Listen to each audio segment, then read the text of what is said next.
Imagine an ancient temple nestled in the mountains, where scholars would travel across the subcontinent to access its vast library. A site so revered that the goddess of knowledge herself was said to reside there. This legendary temple university decayed and crumbled over the centuries, forgotten by history. Yet its existence transformed religion, culture, and language in ancient India and Tibet. This is the story of Sharda Peeth. In a remote corner of the Indian subcontinent lies a ruined complex, soaked in legend, its history shrouded in mystery. Pilgrims once risked their lives to worship here, believing the very goddess of knowledge dwelled within its walls. The brightest minds of ancient India gathered at this hallowed temple to pore over its texts, which were said to contain all the wisdom of the world. Hello, and welcome to our channel Eternal Echoes. Join us today as we travel back through the mists of time and rediscover Sharda Peeth, the lost temple university of Kashmir that shaped civilization across South and Central Asia. Isolated from the scorched plains of the subcontinent, Kashmir Valley was once the center of learning and culture in ancient India. This remote region gave birth to Sharda Peeth, a sacred site that enthralls the imagination even today. For over 6 centuries, Sharda Peeth flourished as a major temple and university, home to over 5,000 scholars. But how did this prestigious institution emerge in such an isolated, inaccessible valley? Unlocking the story of Sharda Peeth's beginnings takes us deep into the mists of Himalayan legend and mythology. Local folklore credits the sage Shandilya with discovering Sharda Peeth. The story goes that the goddess Sharda herself appeared to him in a dream vision, luring him on a fantastical journey to locate her earthly home. Guided by Sharda Devi, Shandilya ventured north across the subcontinent until he came upon a radiant valley bathed in golden light. Enchanted streams flowed here, their waters transmuted to honey by the land's sanctity. In this paradise, Sharda revealed her true divine form in a flowering lotus pool, inviting Shandilya into an earthen temple already prepared for the goddess. He had found Sharda Peeth, the seat of Sharda. This mystical tale symbolizes Kashmir's divine status in Hinduism as a sacred land where gods and goddesses dwell. But beyond mythology, historians suggest Sharda Peeth was founded between the 6th–8th century CE as a temple for the worship of Sharda Devi, an incarnation of Saraswati, Hindu goddess of knowledge and wisdom. The earliest known mention comes from the Nilmata Puran, a 6th century Kashmiri text. It describes a temple located high in the mountains called Sharda, likely indicating that worship at the site had already begun by this time.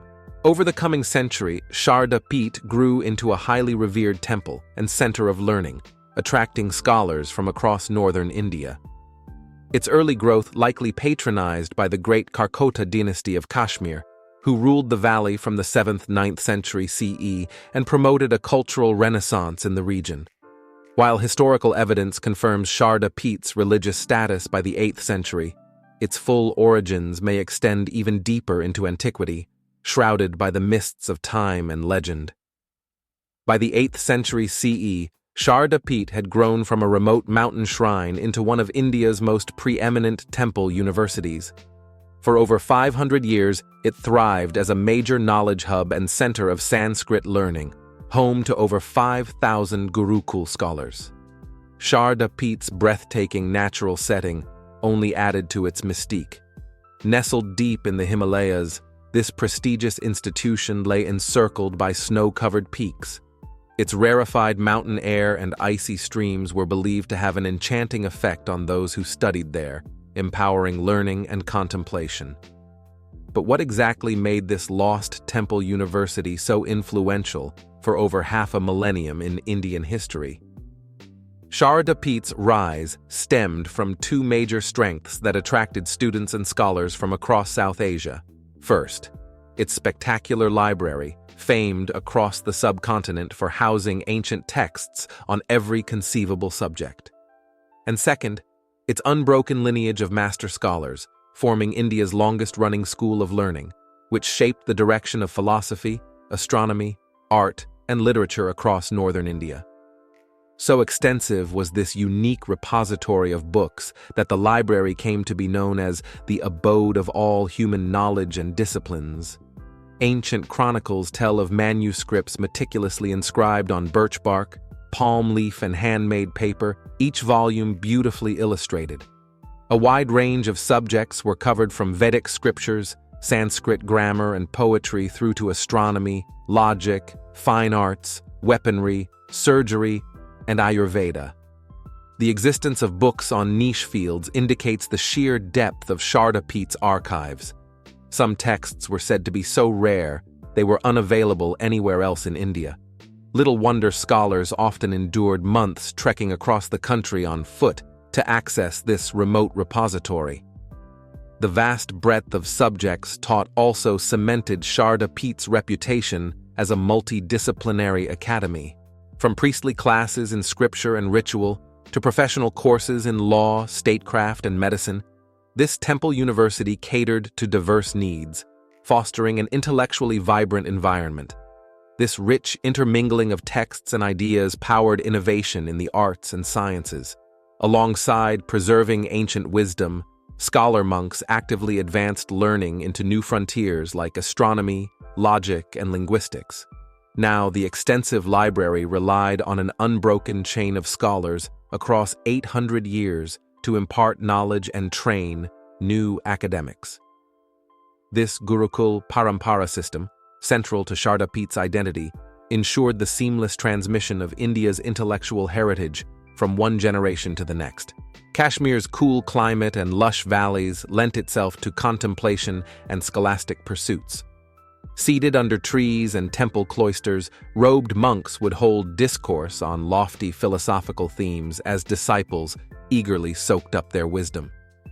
Through the long summer months, the hum of Vedic recitation mingled with lively debates, while during winter, students would retire to monastic cells to pore through manuscripts or compose weighty Sanskrit treatises.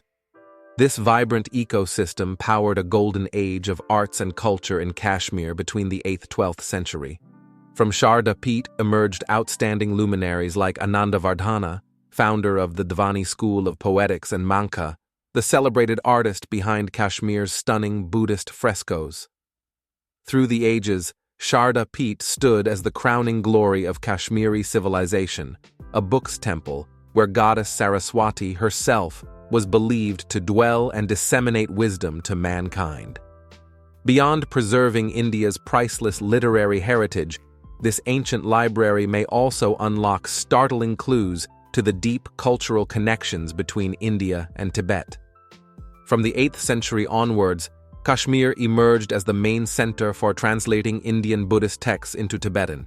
Sharda Peeth, as the valley's premier library and seat of Sanskrit learning, catalyzed this monumental transfer of knowledge northwards. In 750 CE, Indian monk Santarkshita set up the great monastery at Sami, kickstarting Tibet's conversion to Buddhism. He invited another scholar named Padmasambhav to instruct local monks in Buddhist doctrine and help translate scriptures. Now, where did Padmasambhav turn to unlock the vast treasure trove of Indian Buddhist wisdom needed in Tibet? Sharda Peeth, of course, housing all major Buddhist treatises from Madhyamaka philosophy through to tantric works. In the coming centuries, over 150 scholars from Kashmir, trained at Sharda Peeth, traveled to Tibet, assuming critical roles as translators, tutors, and advisors to the ruling empire. This northward flow of books and pandits lies at the heart of Indo-Tibetan civilizational exchange. In fact, the very creation of the Tibetan script itself owes a major debt to Kashmir and Sharda Peeth. Around 650 CE, the Tibetan emperor Songtsen Gampo sent a bright young minister called Thonmi Sambhota to India to study Sanskrit and devise an alphabet for translating Buddhist scriptures. Where did Sambhota train but at Sharda Peeth, home of India's finest linguists and Sanskrit grammarians? Immersing himself in phonetics and grammar, Sambhota examined alphabets across India before ultimately deriving the Tibetan script from Kashmir's famed Sharda script. Given this critical role, it's quite fitting that over time, the Sharda script itself became popularly known as the script from Kashmir. From art to medicine and even cuisine, the deep imprint of Indian culture born over the high Himalayan passes into Tibet over 10 centuries, originates right here at the library temple of Sharda Peeth. Now, while Sharda Peeth's library and scholarship exerted profound influence up north in Tibet, this lost temple university also cultivated cross-cultural links deep into South India, catalyzing a Hindu renaissance that reverberates to this day. From early on, Sharda Peeth attracted students from southern Indian kingdoms like the Pallavas and Pandyas, who sought training in advanced Sanskrit grammar, poetry, and Vedic ritual. However, Kashmir's greatest spiritual legacy to the south arose in the 8th century, when the scholar Adi Shankaracharya embarked from Sharda Peeth to ignite the Hindu revival across India. Considered among India's greatest philosopher saints, Shankara championed the doctrine of Advaita Vedanta, the pinnacle of Hindu thought, realizing the individual soul's innate unity with Brahman, the supreme universal spirit. It all began when a 12-year boy named Shankar arrived in Kashmir from Kerala to attain spiritual wisdom. Training under Guru Govinda Bhagwatpad, he swiftly mastered all philosophies amidst Sharda Peeth's vibrant debates. Legend recounts how the precocious teenager passed a unique test at Sharda Peeth called the Sarvajna Peetham, or Seat of Omniscience. Comprising 4 thrones at the temple gates, it challenged visitors to open the doors through debate. None had succeeded coming from the south. Yet, by vigorously defending Advaita doctrine, young Shankar alone unlocked the southern gate, heralding him as the philosophy's foremost expression. Having acquired transcendent insight, the goddess Sharda then blessed Shankar to propagate Advaita across India. Thereon, Shankar debated India's greatest scholars, forging an illustrious monastic order across the subcontinent. Through commentaries and verses of unsurpassed beauty, he firmly consolidated non-dual philosophy as the crest jewel of Hindu thought. The legacy of Adi Shankar endures as a towering pillar of Indian civilization. By melding philosophy and devotion through Sanskrit, temple culture, and the arts, he catalyzed a Hindu renaissance across India that revived faith for future centuries. While many streams fed into Shankar's genius, historians widely agree it was the bracing intellectual climate at Sharda Peeth that initially shaped his meteoric rise as exemplar and reviver of Hinduism in whole India. Sharda Peeth stood tall as India's apex of advanced learning during its golden age in the first millennium CE. Attracting thousands of scholars between the 8th to 12th centuries, it was the crowning glory of Kashmir. However, increasing political turmoil after the 12th century led to Sharda Peeth's gradual decline, until this once illustrious institution was finally abandoned in the late 1400s. What dramatic sequence of events brought about the ruin of India's greatest temple university? Sharda Peeth's fate was tied to Kashmir's ruling dynasty, its patrons and guardians for centuries. As the medieval age dawned, Central Asia erupted with Turkic and Mongol conquerors. Kashmir's mountain ramparts were no defense when the storm arrived. In 1320, the ferocious Mongol Dulchu razed Kashmir's cities and sacred sites. Resurgent kings rebuilt the realm, but stark decline had taken root. The final blow fell in 1540 as Mughal Emperor Shah Mirza conquered Kashmir through a brutal campaign. In the aftermath, Sharda Peeth was likely abandoned, its scholars massacred or exiled. Bereft of royal patrons, the temple university crumbled, its famed library destroyed or dispersed. With Kashmir in turmoil, India's lineage of greatest scholars was severed after 800 illustrious years. Neglected for centuries, Sharda Peeth's elegant temple now lies forlorn in Pakistan-administered Kashmir. Its once vibrant halls echo only with the wind. But while the physical structure is lost, Its intellectual heritage endures across Tibet, North India, and the South. Now recently, Pakistan has damaged the cultural heritage site of Sharda Peeth in Pakistan-occupied Kashmir. The president of the Dara Shikoh Foundation has alerted UNESCO, demanding action against Pakistan's government for expanding a military coffeehouse by demolishing Sharda Peeth's walls. He cited another systematically damaged temple in his letter, urging UNESCO to intervene with rehabilitation and conservation efforts. Silently decaying amid forgotten mountain valleys, the ancient temple at Sharda is today a poignant symbol of India's lost heritage. 8 centuries after its tragic collapse, the site remains largely forsaken, its history fading from memory. Yet from the late 19th century, European explorers and scholars reopened India's windows into its own vibrant past. Rediscovering Sharda Peeth's forgotten legacy sheds moving insight on the deep imprint this lost temple university left across Asia.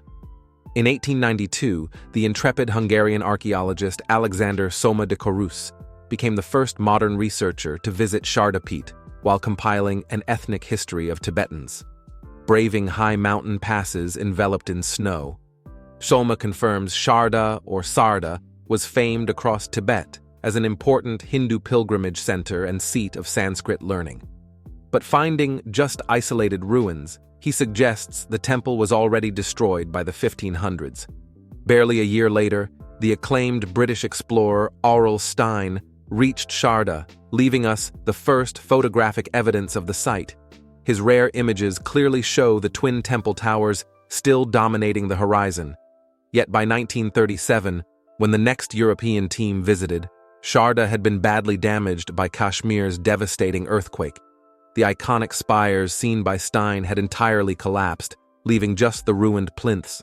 But what truly brought Sharda Peeth back onto the popular map was the partition of British India in 1947 that cleaved Kashmir.